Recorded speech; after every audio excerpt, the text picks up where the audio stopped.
La triste nouvelle de cette année 2022. Nous avons appris au cours de l'après-midi du 8 septembre la mort de la reine Elisabeth II à l'âge de 96 ans. Après 15 premiers ministres et un record de longévité couronné battu, celle que beaucoup croyaient insubmersible succomba, après 70 ans passés à servir loyalement la couronne britannique. De nombreux événements ont jonché son règne, qu'ils soient heureux ou non, et nous allons les retracer aujourd'hui. Tout de suite, Elisabeth II, sur les traces d'une icône, le générique.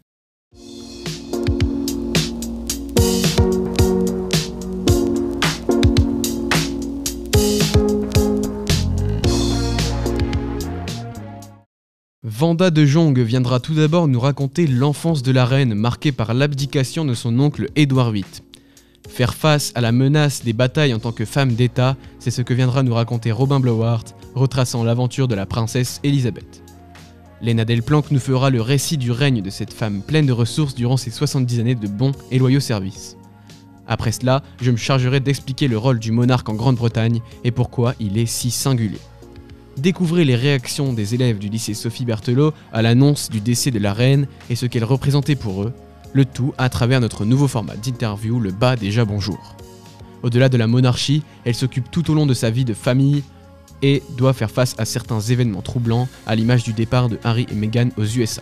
Victoria Courtois nous raconte ça dans quelques instants. Enfin, Léna Delplanque décryptera les dessous de l'opération London Bridge, organisant le déroulement des journées suivant la mort de la reine de manière millimétrée. La reine Elisabeth II a connu une enfance marquée notamment par l'abdication de son oncle. Vanda de Jong nous donne des détails sur les premières années de sa vie. De son vrai nom Elisabeth Alexandra Marie, née en avril 1926 à Bruton Street, un quartier de Mayfair à Londres, sa mère était Elisabeth Bowis de Lyon et son père le duc d'York. Dès sa naissance, Elisabeth était déjà une petite princesse. Elle est née 3e dans l'ordre de la succession du trône après son oncle et son père. En 1936, son oncle devient roi mais abdique quelques mois plus tard et abandonne son titre. C'est donc son père qui prendra la couronne.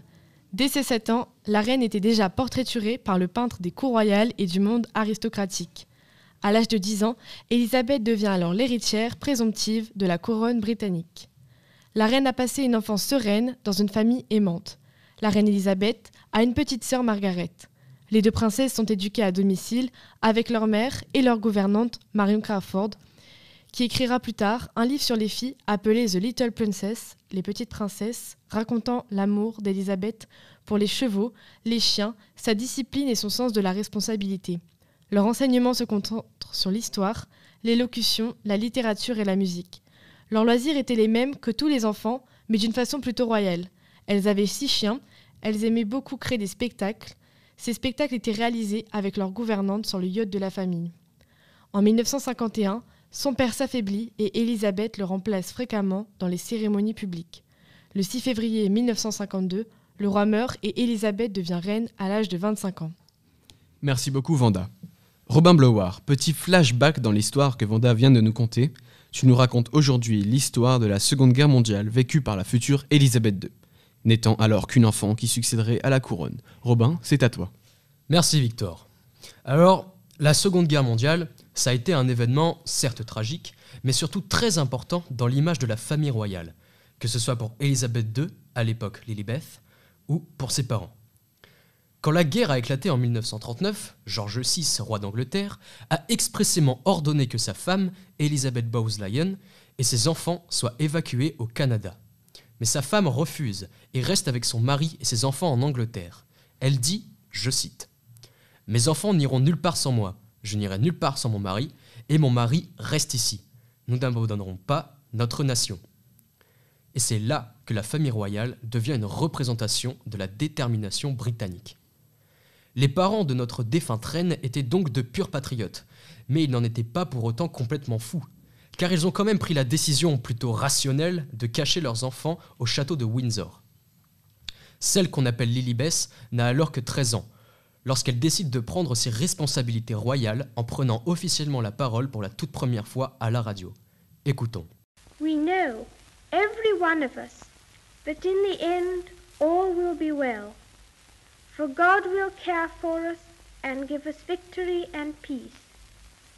And when peace comes, remember, it will be for us the children of today, to make the world of tomorrow a better and happier place. Vous n'avez rien compris ? C'est pas grave, moi non plus. Mais grosso modo, son discours est très noble. Elle s'adresse à tous les jeunes d'Angleterre en leur rappelant qu'ils sont le futur de la nation et qu'ils seront ceux qui s'occuperont du pays après la guerre. À cet instant, Élisabeth, future reine d'Angleterre, se rapproche du peuple et se donne une image de princesse soucieuse et noble. Mais ce n'est pas tout, parce que notre princesse favorite n'en a pas terminé et est prête à tout pour aider son peuple. À 16 ans, son père l'a nommée colonel en chef des Grenadier Guards. C'est les messieurs avec des grands chapeaux noirs. 2 ans plus tard, en 1945, elle désobéit à son papa et s'engage dans les forces militaires pour être au plus près de la nation. C'est la toute première fois de l'histoire d'Angleterre qu'une femme de la famille royale rentre dans l'armée. À l'époque, c'est un truc de ouf. Mais lorsque les armées de l'Axe se mettent à bombarder tout près du château de Windsor, là, c'en est trop pour Élisabeth. Alors, elle entre dans une fureur noire et décide de faire quelque chose de terrible. Elle part faire du bénévolat dans l'Auxiliary Territorial Service. Elle n'aura jamais été autant sur le terrain. Là, elle apprendra à conduire des bus, réparer des moteurs, faire de la mécanique, etc., etc. C'était vraiment une princesse proche de son peuple, sachant que c'était assez compliqué de se donner cette image, puisque sa mère était du genre à venir voir les débris de bombardement en manteau fourrure multicolore. Enfin bref, la Seconde Guerre mondiale a été un moment terrible pour le peuple anglais, et ça, Élisabeth l'avait ressenti. Et comme une vraie princesse, elle a pris ses responsabilités royales en main et s'est forgé le statut de reine proche du peuple qui lui a valu tout l'amour que les Anglais lui ont porté tout au long de son règne. Merci beaucoup Robin. Ce règne de la reine aura duré 70 ans, ce qui fait qu'Élisabeth a connu de nombreux événements, bons ou mauvais, plus ou moins importants. Léna, c'est à toi. Saviez-vous que la reine Élisabeth n'était pas destinée à régner ? En effet, son oncle Édouard VIII est devenu roi, sauf que ce dernier étant marié à Wallis Simpson, roturière américaine, le gouvernement lui demande d'abdiquer. Après son renoncement au trône, le 11 décembre 1936, il est succédé par George VI, le père d'Élisabeth. Cette dernière est donc devenue deuxième dans l'ordre de succession. À la mort de son père le 6 juin 1952, Élisabeth, qui était en train de s'offrir une expérience unique d'observation à la vie sauvage, apprend la nouvelle au petit matin et devient donc reine à l'âge de 25 ans. On peut donc dire qu'elle s'est couchée princesse et réveillée reine. Elle sera couronnée le 2 juin 1952 à l'abbaye de Westminster. Le 9 septembre 2015, Élisabeth II a battu la longévité de sa trisaïeule, la reine Victoria, qui est restée à la tête du royaume pendant 63 ans, 7 mois et 2 jours. Élisabeth l'a largement dépassée. En effet, elle a régné pendant 70 ans, 7 mois et 2 jours. En revanche, elle n'a pas pu égaler Louis XIV, qui est resté sur le trône pendant 72 ans, 3 mois et 18 jours. En même temps, ce dernier est devenu roi à l'âge de 5 ans. Le 21 avril 2022, la doyenne mondiale des monarques fête ses 96 ans. Le deuxième anniversaire sans son mari, le prince Philippe, décédé le 9 avril 2021. Pour cette occasion, des tirs de canon ont été tirés depuis la Tour de Londres et Hyde Park, ainsi qu'une fanfare militaire qui a joué Joyeux anniversaire. Toutefois, la reine a célébré son 96e anniversaire de manière très privée. Et pour finir sur les dates importantes durant le règne de la reine, nous pouvons évoquer son jubilé de platine pour fêter les 70 ans de son règne. Sur les 4 jours de jubilé, il y a eu des défilés militaires et aériens, le 2 mai. Pour le 3, la famille royale a eu le droit à une grande messe en la cathédrale Saint-Paul. Le 4, il y a eu une course hippique et un concert géant. Pour clôturer ce jubilé, une grande parade londonienne a été organisée, ainsi que de grands déjeuners. C'est-à-dire que des millions de personnes ont participé à des repas festifs en plein air, partout dans le pays. Merci beaucoup Léna. En Angleterre, le monarque est très important. Il est omniprésent au sein des discussions internationales et dans le cœur de sa population, mais n'occupe pourtant qu'un rôle de figuration qui est entièrement symbolique.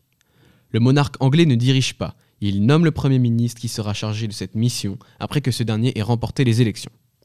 Son rôle est essentiellement de présider de nombreuses cérémonies officielles sans pour autant donner son avis politique. Il est très important que le monarque reste impartial, ne montrant une appartenance à aucun parti. Le nouveau roi Charles III a par le passé pu exprimer ses idées, notamment en termes d'écologie, dont il est un fervent défenseur, mais il devra désormais s'abstenir de tout commentaire. Le portrait présent sur les billets, pièces de monnaie et timbres est aussi celui du souverain, faisant de ce dernier un symbole du pouvoir et de la monarchie anglaise. L'hymne national qui symbolise l'unité du pays parle elle aussi du monarque. Nous entendrons désormais God Save the King retentir durant des cérémonies officielles ou des compétitions sportives. Mais ce rôle ne s'arrête pas là.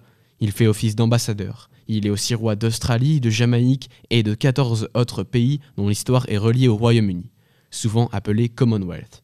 Finalement, le monarque anglais n'est là uniquement pour perpétuer les traditions du pays, tout en conservant le symbole de puissance de la monarchie britannique à l'international.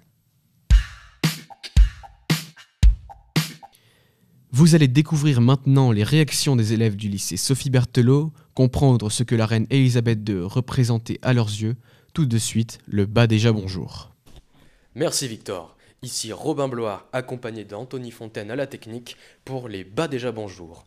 Aujourd'hui, on va à la rencontre des lycéens de Sophie Berthelot pour leur poser des questions sur la mort de la reine. C'est parti! Oh yeah, let's go. Let's go to the micro-couloir. Pas déjà bonjour. Pas déjà bonjour.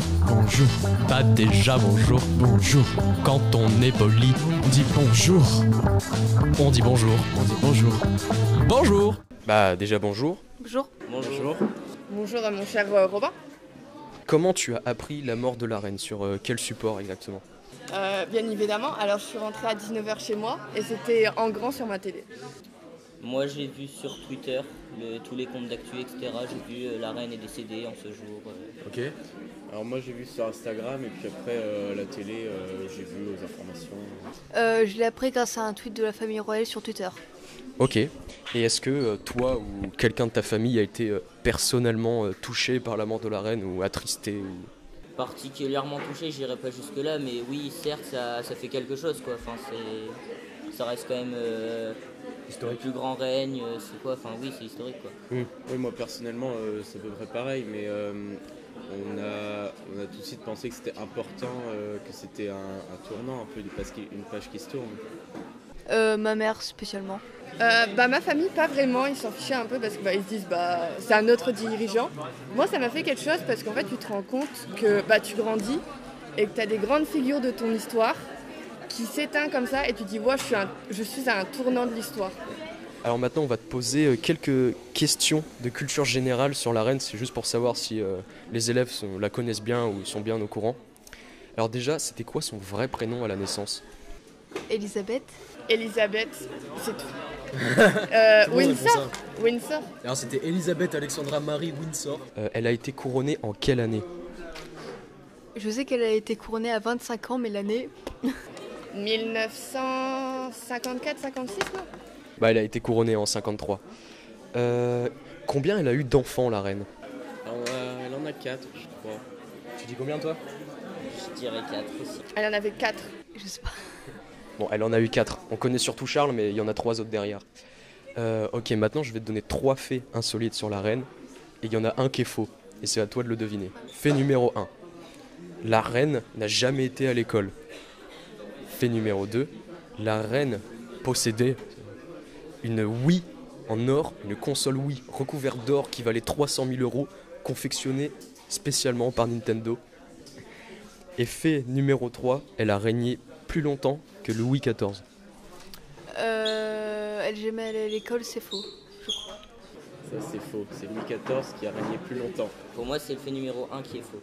Pour moi, c'est le fait numéro 3. Bon, finalement, on constate assez facilement qu'il y a certaines informations qui sont pas très connues de la reine. Des informations comme son nombre d'enfants exact, elle en a 4, la plupart ne savent pas. La plupart pensent qu'elle a été à l'école. C'est assez intéressant de constater ce phénomène. Mais comme avis à Sophie, on aime bien lier les différentes générations.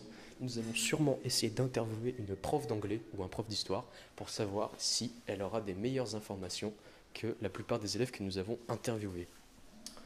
Bon, on n'a pas eu de prof. Pas déjà bonjour.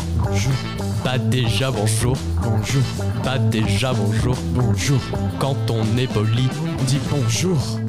Les événements récents tels que l'éloignement d'Harry et Meghan de la famille royale ont su chambouler l'ordre royal britannique. Victoria nous parle tout de suite de la vie au sein de la famille royale. Actuellement, au nombre de 33, la famille royale britannique est, elle, encore en vie. Du plus âgé, Charles, à la plus jeune, Lilibeth. Le nouveau roi, Charles III, aura donc dû patienter de nombreuses années avant d'accéder au plus haut rang de la hiérarchie britannique. Le royaume connaît donc un nouveau prince de Galles en la personne de William. Sa femme, Kate, est la première princesse de Galles depuis Lady Diana. Une question se pose, comment conserver une cohésion familiale après la mort de la médiatrice principale que représentait Élisabeth ? Le prince et sa détestation de la presse due à l'ultra-médiatisation de la mort de sa mère rendent cette question assez complexe, mais il sait néanmoins que son devoir futur est de préserver la monarchie britannique et son image à travers le monde. Son frère cadet, Harry, a quant à lui l'image d'un rebelle. Accompagné de sa femme Meghan Markle, il semble ne pas trouver sa place dans une famille royale aux allures de firme. Leur décision de s'éloigner de leur obligation envers la couronne en partant aux États-Unis marque, selon Philippe Turle, journaliste France 24, un tournant dans l'histoire de la monarchie britannique. La porte de sortie pour d'autres membres de cette famille est désormais considérée comme ouverte, inscrivant l'événement dans une volonté de modernisation, un début de changement. Malgré cela, on a aperçu Harry et son frère William ensemble lors des funérailles nationales de la monarque, qui pourrait symboliser une réconciliation. L'opinion publique reste tout de même très vigilante car cette image de frères soudés pourrait être forcée compte tenu des circonstances. La mort de la reine était déjà prévue depuis les années 1960. L'opération London Bridge a été activée le 8 septembre dernier. Léna nous en dit plus. London Bridge is down. C'est par cette phrase que le chef du gouvernement a été informé par le secrétaire privé de la reine de la mort de cette dernière. S'ensuit ensuite l'annonce à tous les États dont la couronne lui règne et une première annonce officielle. Le ministère de la Défense a ensuite organisé un salut des armées. Les drapeaux de Whitehall devraient être mis en berne dans les 10 minutes et une minute de silence national sera prononcée. Après le jour J, l'enterrement a lieu 10 jours après. En attendant ce jour, le cercueil de la reine sera transporté le 3e jour après son décès à Buckingham Palace, avant d'être emmené le 6e jour à Westminster, où aura lieu une messe et où il sera visible 24 heures sur 24 par jour pour permettre le recueillement. Après le dernier souffle de la reine, le prince devient immédiatement roi. Le lendemain de son décès, il devra ensuite faire une tournée dans le pays dès le 3e jour et devra passer par l'Écosse, le pays de Galles et l'Irlande du Nord. Avant cela, il aura dû prendre la parole à la télévision pour un discours à la nation. Des écrans géants vont être installés dans les principales villes du royaume pour transmettre les cérémonies prévues dans la capitale dans les jours à venir. Tout le cérémonial terminé le 11e jour avec les obsèques à l'abbaye de Westminster. 2 minutes de silence seront observées dans tout le pays à midi et des défilés se dérouleront pour ce jour de deuil national. Lorsque la cérémonie débutera à 11h, le royaume sera à l'arrêt. Les trains ne seront plus annoncés et les bus s'arrêteront et les chauffeurs descendront au bord de la route. Vous venez d'écouter Elisabeth II sur les traces d'une icône. Merci aux différents chroniqueurs en la personne de Vanda de Jong, Robin Blauard, Léna Delplanque, Victoria Courtois et moi-même. Merci au technicien Anthony Fontaine. Merci à l'administration du lycée de nous permettre de réaliser ce genre de projet. Merci de nous avoir écoutés sur Via Sophie Radio et n'hésitez pas à revenir la prochaine fois, ce serait gentil.